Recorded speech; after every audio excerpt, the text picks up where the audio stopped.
Hello friends, welcome to அழகு சமையல் அனுபவ சமையல். இன்றைக்கி நம்ம சேனலில் சிக்கன் மந்தி பிரியாணி எப்படி பண்ணுறதுன்னு பார்க்கலாம். இது வழக்கமாக நம்ம செய்கிற பிரியாணியை விட இது கொஞ்சம் டிஃப்ரெண்ட்டாக இருக்கும், டேஸ்ட்டும் வித்தியாசமாக இருக்கும். வாங்க இது எப்படி பண்ணுறதுன்னு பார்க்கலாம். இதுக்கு தேவையான பொருட்கள்லாம் என்னன்னு பார்த்துடலாம்.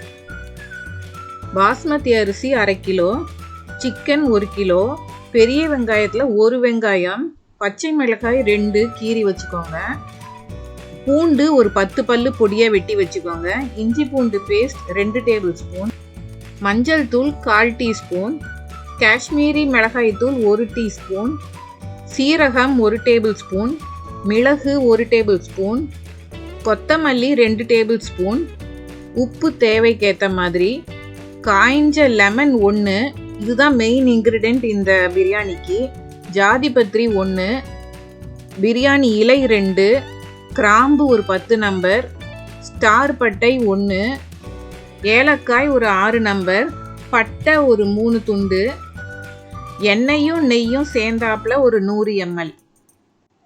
இப்போ மேலே காட்டியிருக்கிற இந்த பொருட்கள் எல்லாம் நம்ம ட்ரை ரோஸ்ட் பண்ணி மிக்சியில் பொடியாக அரைச்சிக்க போகிறோம்.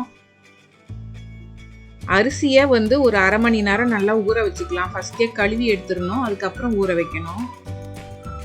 பேனில் எல்லா பொருட்களையும் நம்ம சேர்த்துக்கலாம். இப்போ மீடியம் ஃப்ளேம்லேயே இப்போ எல்லா பொருட்களையும் நம்ம ட்ரை ரோஸ்ட் பண்ணிவிட்டு ஆற வச்சு மிக்சியில் பொடி பண்ணிக்கணும். இப்போ இந்த ஒரு பிரியாணி பாத்திரத்தில் நம்ம எண்ணெயும் நெய்யும் 100 ml சொல்லியிருக்கோம் இல்லையா, அதை நம்ம சேர்த்துக்கலாம். இப்போ இது சூடான உடனே பிரிஞ்சி இலை சேர்த்துக்கலாம். இப்போ இது கூட பொடியாக அரிஞ்சு வச்சுருக்கிற அந்த ஒரு வெங்காயத்தையும் சேர்த்துக்கணும். இது கூடயே பச்சை மிளகாயும் சேர்த்துக்கலாம், பொடியாக அரிஞ்சு வச்சுருக்கிற பூண்டையும் சேர்த்துக்கலாம். இப்போ இது எல்லாத்தையும் பொறுமையாக நம்ம வதக்கி எடுத்துக்கலாம். நல்லா வதங்கினதுக்கப்புறம் இஞ்சி பூண்டு பேஸ்ட் 1 டேபிள் ஸ்பூன் நம்ம சேர்த்துக்கலாம். இப்போ இஞ்சி பூண்டு பேஸ்ட் நல்லா அந்த ரா ஸ்மெல் போகிற அளவுக்கு நம்ம வறுத்து எடுத்துக்கலாம். நல்லா வதக்கிக்கலாம். இப்போ பாருங்கள், நல்லா வதங்கி வந்துடுச்சு. இப்போ இது கூட நம்ம அரைச்சி வச்சுருக்கிற அந்த மசாலா ஐட்டமில் 1 டேபிள் ஸ்பூன் அளவுக்கு மட்டும் நம்ம உள்ளே சேர்த்துக்கலாம். இது கூடயே அந்த ட்ரையாக நம்ம காய வச்சு வச்சுருக்கிற லெமன் 1 சேர்த்துக்கலாம், உப்பையும் சேர்த்துக்கலாம். இப்போ இதில் அளவு தண்ணி நம்ம சேர்த்து கொதிக்க விடணும். 1 கப் அரிசினா 2 கப் தண்ணி வச்சுக்கோங்க. இப்போ இந்த தண்ணி கூடயே நம்ம சிக்கனையும் சேர்த்து கொஞ்சம் ஒரு 10 நிமிஷம் வேக வச்சு எடுக்க போகிறோம். இப்போ இதில் நார்மலாக நம்ம பண்ணுற பிரியாணியில் சேர்க்குற மாதிரி மற்ற ஐட்டம் புதினா கொத்தமல்லி எதுவுமே நம்ம சேர்க்கறதில்ல, அதனால் எந்த ஃப்ளேவரும் இருக்காது. அதனால் இந்த சிக்கன் கொஞ்சம் வேக வச்சு எடுத்தோன்னா அந்த ஜூஸ் கொஞ்சம் நமக்கு அந்த ஸ்மெல் நல்லா வரும்.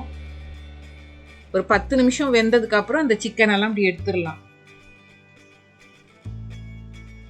அதுக்கப்புறம் நம்ம அந்த மசாலாலாம் தடவி ட்ரை ரோஸ்ட் பண்ணணும். இப்போ எடுத்து தனியாக வச்சிடலாம் அதை. இப்போ இது கூட நம்ம அரிசியெல்லாம் சேர்த்துக்கலாம், ஊற வச்ச அரிசியை. உப்பு கரெக்டாக இருக்கான்னு செக் பண்ணிக்கோங்க. இப்போ மூடி போட்டு ஒரு மீடியம் ஃப்ளேம்லேயே நம்ம வேக வச்சிடலாம்.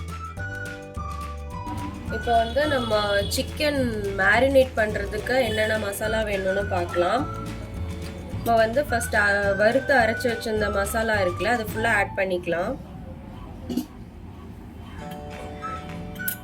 1 டேபிள் ஸ்பூன் இஞ்சி பூண்டு விழுது ஆட் பண்ணிக்கலாம். 1 டீஸ்பூன் அளவு காஷ்மீரி மிளகாய் தூள் எடுத்துக்கலாம். அப்புறம் 1/4 டீஸ்பூன் மஞ்சள் தூள் எடுத்துக்கலாம்.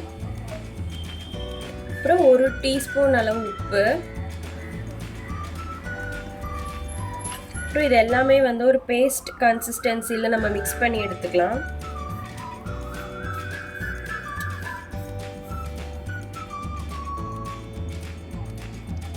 இந்த மாதிரி ஒரு பேஸ்ட் கன்சிஸ்டன்சியில் நம்ம மசாலாலாம் மிக்ஸ் பண்ணி வச்சுக்கலாம்.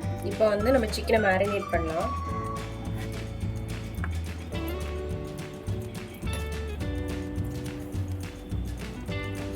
இப்போ மசாலாலாம் நல்லா சிக்கன் மேலே நல்லா தடவியாச்சு, மசாலா ஒட்டுற மாதிரி. இப்போ நம்ம தந்தூரிக்கு ஃப்ரை பண்ணுற மாதிரி நம்ம தோசை தவாவில் ரோஸ்ட் பண்ணி எடுத்துடலாம். இந்த மாதிரி ஒரு பேனில் வந்துட்டு ஒரு 4 டேபிள் ஸ்பூன் அளவு எண்ணெய் ஊற்றிக்கோங்க. ஏன்னா லெக் பீஸ் கொஞ்சம் பெருசாக இருக்கிறதுனால. எண்ணெய் பத்தலைன்னா மிடில் கூட நம்ம ஆட் பண்ணிக்கலாம். ஸோ இதில் வந்துட்டு நம்ம மேரினேட் பண்ண சிக்கனை ஃப்ரை பண்ணி எடுத்துக்கலாம். சிம்லே வச்சு ஃப்ரை பண்ணுங்கள், அப்போ தான் சிக்கன் வேகும். இப்போ ஒரு 2 மினிட்ஸ் ஆயிடுச்சு. நம்ம வந்து அடுத்த சைட் திருப்பி போட்டுக்கலாம். அந்த மாதிரி டர்ன் பண்ணி வச்சிங்கன்னா தான் வேகும்.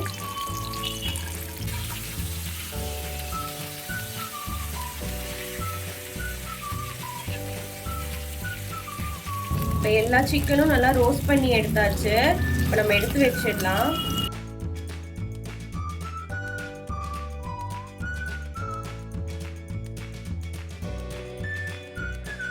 இப்போ வந்து ரைஸ் வந்து நம்ம தம் வச்சிருந்தோம்ல, இப்போ தம் நல்லா ஆயிடுச்சு. இதுக்கு மேலே குங்குமப்பூ வந்து கலக்கி வச்சிருக்கேன். இது வேணும்னா நீங்கள் இஷ்டப்பட்டால் போடலாம். ஸோ இதையும் நான் மேலே ஊற்றிக்கிறேன். இது வந்து எதுக்குன்னா ஒரு ஃப்ளேவர் அண்ட் கலர் கொடுக்கும் பிரியாணிக்கு.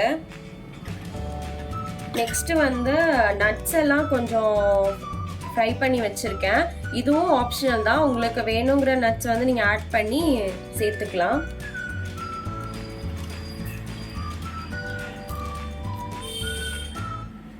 நெக்ஸ்ட்டு வந்து நம்ம ரெடி பண்ணி வச்சுருக்க சிக்கன்லாம் ஆட் பண்ணிடலாம் இங்கே மேலே.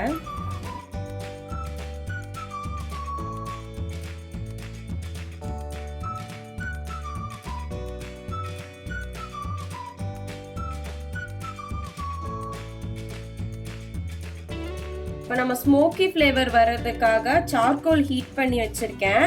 அதை இப்படி ஒரு பாத்திரத்தில் வச்சுட்டு உள்ளே சில்வர் ஃபாயில் வச்சுக்கோங்க. அதுக்கப்புறம் நல்லா சூடாக இருக்கிற சார்கோல் வந்துட்டு அதில் வச்சுட்டு 1 டீஸ்பூன் கீ ஊற்றிட்டு உடனே க்ளோஸ் பண்ணிடுங்க.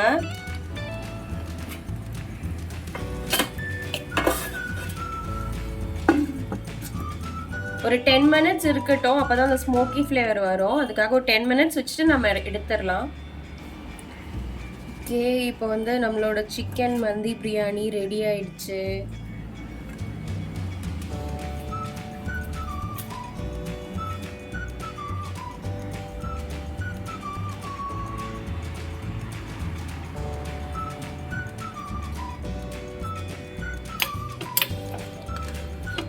பாருங்க சாதம்லாம் எப்படி உதிரி உதிரியா இருக்குன்னு.